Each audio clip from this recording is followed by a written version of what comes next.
Hello everyone. তো আজকে একটা গল্প বলবো। তো গল্পটা হচ্ছে যে ২ জন বন্ধু তারা একসাথে থাকে, মানে ছোটবেলার থেকেই বন্ধু। তো এইরকম তারা গ্রাম থেকে, তো গ্রামে তারা গ্র্যাজুয়েশন পাস করে। গ্র্যাজুয়েশন পাস করার পর এখন দুজনে ভাবছে যে গ্রামে তো এরকম ভালো কিছু করা যাবে না। তো তারা ভাবলো যে শহরে যাব, চাকরি করব, টাকা কামাবো। তো এরকম তারা প্ল্যান করে শহরে আসে এবং আসে তারা চাকরি করে ৫ বছর, ১০ বছর, ১৫ বছর যাওয়ার পরে তাদের একেকজনের কাছে একসময় ২০ লাখ টাকা করে হয়ে যায়। একজনের কাছে ২০ লাখ আর একজনের কাছে ২০ লাখ। মানে ২ জনের কাছেই ২০ লাখ করে টাকা হয়ে যায়। তো তারা একদিন ভাবলো যে ২০ লাখ টাকা তো অনেক কিছু। ২০ লাখ টাকা গ্রামে নিয়ে যাওয়া মানে একদম গ্রামের একদম ধনী হয়ে যাওয়া। তো তারা ভাবলো যে অনেক টাকা তো কামালাম, এবার বাড়িতে যাব। তো তারা ভাবে, প্ল্যান করে বাড়িতে যাওয়ার জন্য প্রস্তুত হয়। তো তখন একজন ভাবে যে কালকে তো বাড়িতে যাব, আজকে একদম সুন্দর একটা হোটেলে থাকবো। কালকে তো বাড়িতেই যাব। তো প্ল্যান করে হোটেল বুক হয়ে যায়। তারা হোটেলে যায়। অনেক সুন্দর একটা হোটেলে তারা ওই রাতটা থাকে। তো হোটেলে যাওয়ার পর একজনার মাথায় আসে যে ওর ২০ লাখ যদি আমার হতো। আসে এরকম, শুধু এর মাথায় একটা আসে যে ওর ২০ লাখ যদি আমার হতো। তো তখন সে ভাবলো যে কিভাবে হবে? তো তখন ভাবলো যে রাতে তো আমরা খাওয়ার পরে ১ গ্লাস করে দুধ খাই। দুধে বিষ মিশিয়ে দিব, এতদিন সাথে আছি, সন্দেহ করবে না। তো এইরকম করে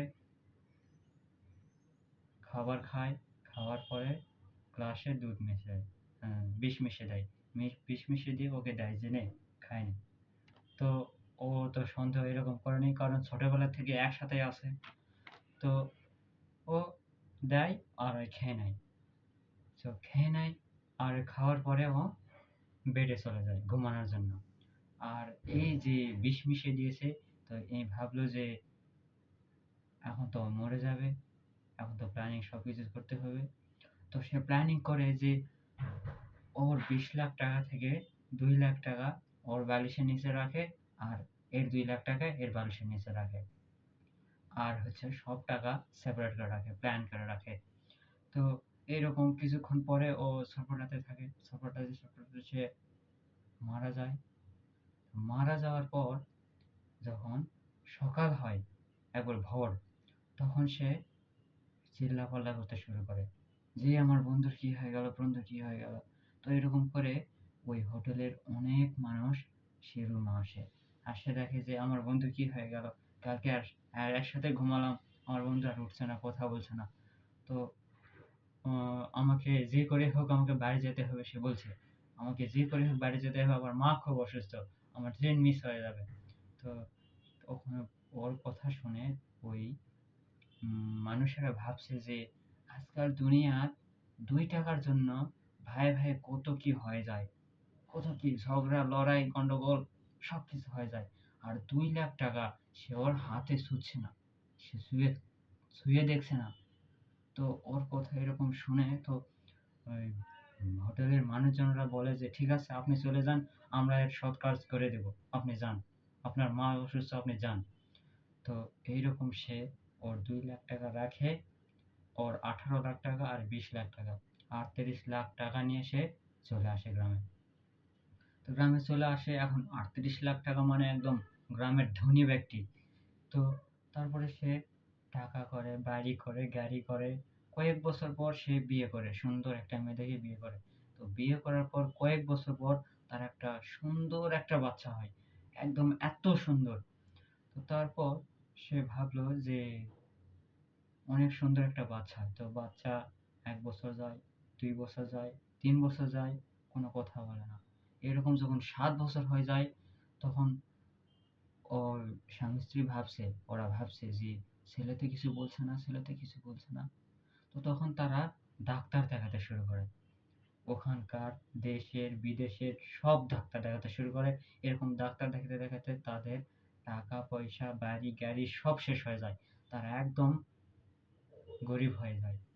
তো গরিব হয়ে যায়, তো সে এখন ভাবছে যে সব তো শেষ। তো সে উদাস হয়ে গেছে। তো উদাস হয়ে সে এখন পুকুরের পাশে বসে আছে। তো সেই সময় একজন ফকির ওই রাস্তা দিয়ে আসছে। আসছে আর ওকে বলছে যে, ভাবছে যে এই লোকটাকে এত উদাস দেখাচ্ছে কেন? তখন সে এক পা দুপা করে সেই লোকের কাছে আসে। আসে বলছে যে, কি ব্যাপার এত উদাস দেখাচ্ছে কেন? তো এখন সে বলছে যে, কি বলবো আর দুঃখের কথা, একসময় আমার টাকা, বাড়ি, গাড়ি সব ছিল। আমার ছেলে এরকম অবস্থা, তার পিছনে টাকা ধার, তার পিছনে খরচ করতে করতে আমি সব শেষ। তো ফকির বলছে যে, এইটুকু ব্যাপার? তো তখন তার ঝোলা থেকে কি যেন একটা বের করে ওকে দেয় আর বলে যে, এটা তোমার ছেলেকে খাওয়াবে, তোমার ছেলে কথা বলবে। তো সে এখন ভাবছে যে এত কিছু করলাম, কিছু হলো না। তো তার বিষয়ে তার ভিতরে একটা বিশ্বাস হলো যে ঠিক আছে একটা করেই দেখি, দেখি কি হয়। তো তখন সে বাড়িতে যায়। বাড়িতে যায় আর দেখে যে ছেলে খেলছে। তখন ছেলেকে ডাক দেয় যে আসো। তো ছেলে আসে, ওকে ওটা দেয়, খায় আর কথা বলে। আর প্রথম কথা এটাই বলে যে, বাবা আমি তোমার সেই সেই বন্ধু যাকে তুমি হোটেলে মেরে এসেছো। আমি তোমার সেই বন্ধু যাকে তুমি হোটেলে মেরে এসেছো। দেখেছেন বিধাতা কিরকম ভাবে কি করে। খারাপ কর্ম করলো কিন্তু ওর বাবা, আর সে কর্মের ফল ছেলেকে ভোগ করতে হয়। তো অনেকবার আমাদের মধ্যে এরকম হয় যে আমরা যে কর্ম করি সেগুলো আমাদের ন্যায় হতে পারে, কিন্তু আর সেই কর্মের ফল আমাদের সন্তানের উপর যায়। তো এরকম ভাবে আমাদেরকে সিরিয়াস হতে হবে সবকিছু কাজের জন্য।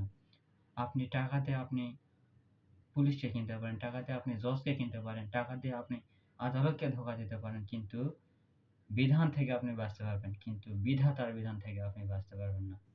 তো ভিডিওটা কেমন লাগলো শেয়ার করে দিবেন, যাতে প্রত্যেকটা মানুষের ভিতরে একটু করে হলেও যেন মূল্যবোধ জাগ্রত হয়। অনেক ভালো থাকবেন। শেষ পর্যন্ত দেখার জন্য অনেক ধন্যবাদ।